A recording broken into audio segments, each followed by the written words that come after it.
I want to ask you, as let's say the final question, since you have been in the space for a lot of time, do you have a fun story, maybe from the early days that you want to share with us? I have a few, but I will share one for now. Maybe more another time.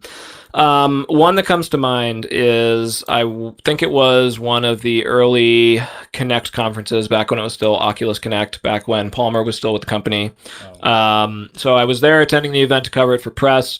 At some point, I can't remember the exact circumstances, but I think I was invited back to the house where Palmer and like some of the early like Oculus people, I think they were living there at the time. It was in the Bay Area. I think they had like 10 people living in one house in the Bay Area because they were like, they were pretty young at the time and they were just like, let's all crash and jam. And they were having fun and hacking, stuff together. And they're hardware and, software nerds together, basically hanging out.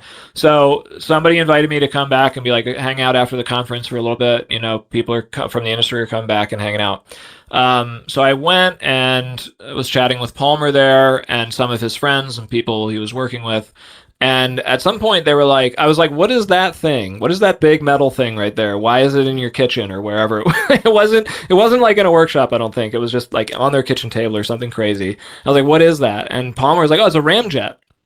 And I was like, what is a ramjet?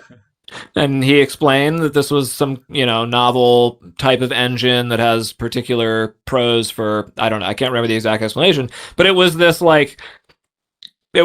a funny moment for me to realize that like Palmer and his friends were such nerds that they were like working on this completely other technology other than VR after having just been acquired by this company. They're still nerding out and working on like other crazy projects. And why this is funny to me is not just that, but this interest in like ramjets, which I think they were using for like basically launching miniature rockets and just figuring out how to do that better and better. It was the earliest glimpse that I have looking back that foretold where Palmer ended up where he is now, which is yeah. after getting kicked out of Facebook or Meta, he founded a military contracting company and basically started building this kind of technology as a full-time thing. So it was like that was like a little hint that he had this other interest in him that so many years later I saw translate into him getting super serious about it and saying we can build this stuff. Like I can build a headset, I can build this stuff, and obviously the company Anduril has become really successful and raised a ton of money, big valuation. So pretty funny. Like so on the one hand you have a guy who had a huge, as far as startups go, huge acquisition on a thing that he built, and then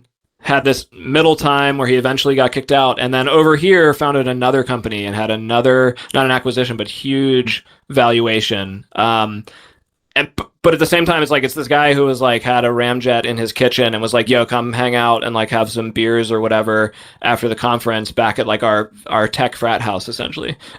So it's just Wow. funny. It's just funny to see the through line there after so many years. And Palmer remains a really interesting character. He always kind of has been. He hasn't not exactly been the typical tech guy. So it's been cool to see.